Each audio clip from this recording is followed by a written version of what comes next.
Welcome everybody, good morning. This is the PT on Ice Daily Show. My name is Eric Chaconis and I teach our extremity management course as well as our primary care physical therapy course.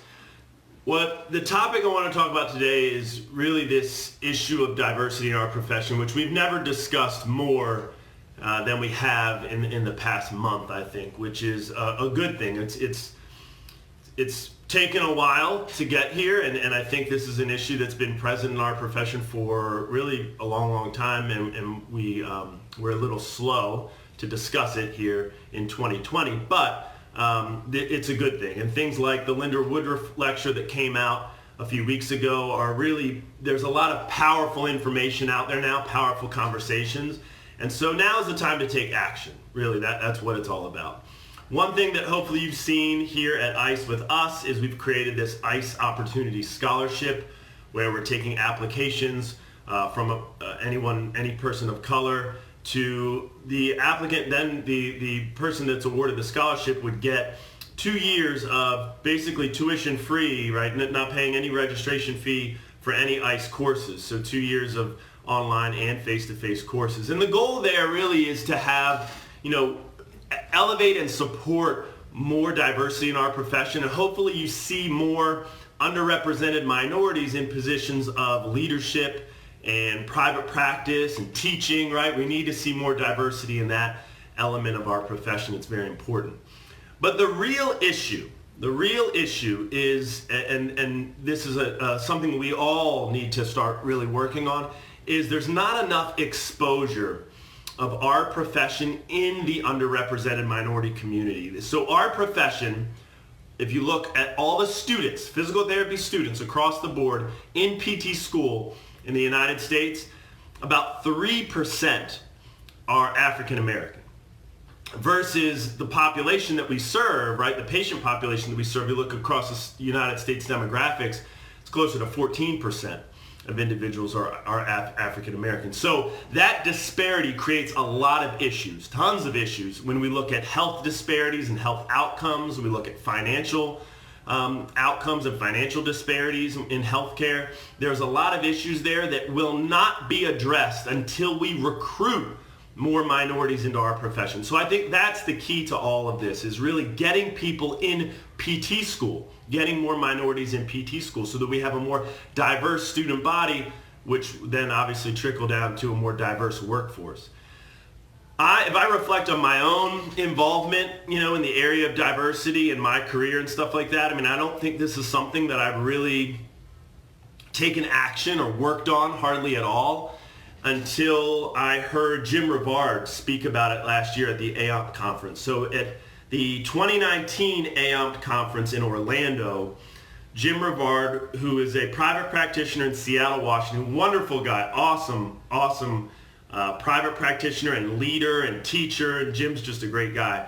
Anyway, he was given the Manel, he was given an award, and he used his acceptance speech of that award as an opportunity to really wake everybody up and really highlight this issue of a lack of diversity in the physical therapy profession. The fact that the physical therapy profession is a predominantly white profession. And it was a powerful speech. Any of you that were there, if you were there, you know exactly what I'm talking about. It was an uncomfortable speech. I think he made a lot of people in the room uncomfortable, which you need to do sometimes to kind of wake people up.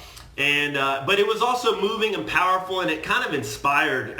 It inspired a lot of people, I think.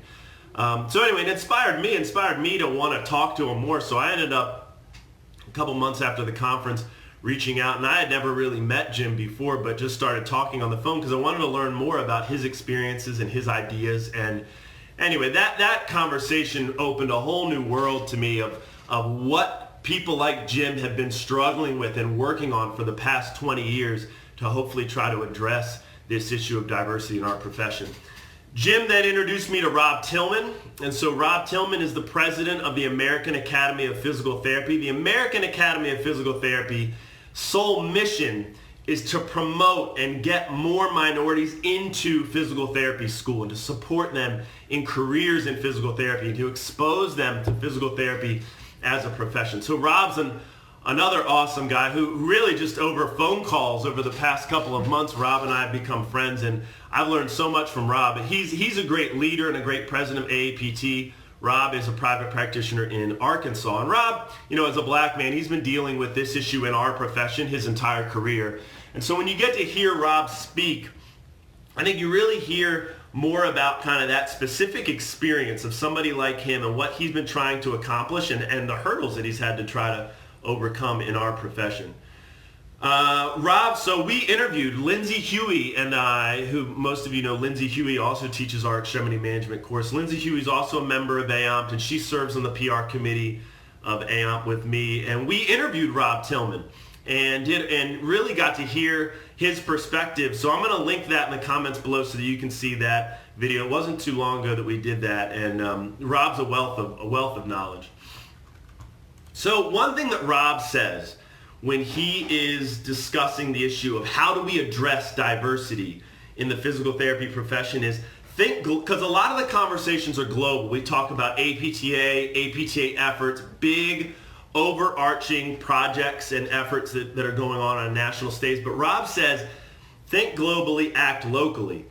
And that really is the key, is all of us, every single one of us, getting out there in the community, going and exposing people to our profession. Rob says, you think you've got an issue, you think you've got a public awareness issue, people don't know what a physical therapist does. On the whole, he goes, try bringing that to the minority communities in this country. There's really a huge lack of exposure to the physical therapy profession in those communities. And so that's something, a really pretty simple thing that every single one of us can do. If we all take action, go to the local high school, especially in the underrepresented minority communities in our regions, and talk to them about a career in physical therapy and expose them and develop relationships. Because it's all about relationship building and relationship development and then mentoring. Right? You think about I think about my experience. I had a lot of mentoring. Here's what you need to do to apply to PT school. Here's how you got to go and take the GRE. And you didn't do well in the GRE the first time. Here's how you got to study. Here's an extra course you can take. Right? There's a lot of mentoring that occurs, and when people don't have those resources, it's very hard for them. So we have to go out and actively recruit people into our profession, recruit them into our PT schools. It's on the schools in a lot of ways, right? The schools absolutely need to go out and actively recruit students from these different communities to create a more diverse student body. But at the same time, all of us as stewards of the profession can do the same thing by exposing people to that. I've got a friend who's a lawyer, and he was telling me he's very involved with Big Brothers Big Sisters in our community locally here, and he was telling me he goes and he'll have a group of young people, and he'll be talking to them, and so often they'll say, I can't do this. I'm not going to be able to become a lawyer. I can't do what you do. And he says that when nobody exposes you to a profession, nobody shows you what the path looks like to get into that profession, to succeed in that profession, it's very hard for you to wrap your head around how you might, it's hard to overcome that. And so I think efforts like that, getting involved in groups like Big Brothers Big Sisters and mentoring people is really a key exercise action item, right, that we can all take to try to. So I always think, man, you think of the number of people that see these videos, the number of people that are in the ICE community. If all of us just took action, went out and exposed just a handful of people to our profession, and went into some of these local community service organizations and got involved in just simply being a steward of our profession and trying to show people this is what this profession's all about. This is why it's so wonderful. One thing that Rob says is if there's any profession that can address, because this issue is across the board in a lot of areas of healthcare, right?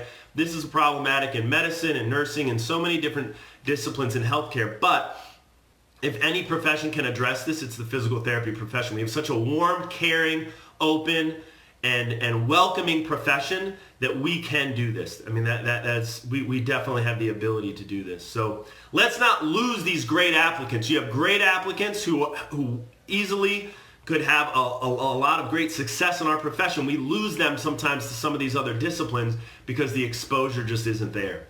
So we have to expose people to the physical therapy profession. Thanks, everybody. Have a great day.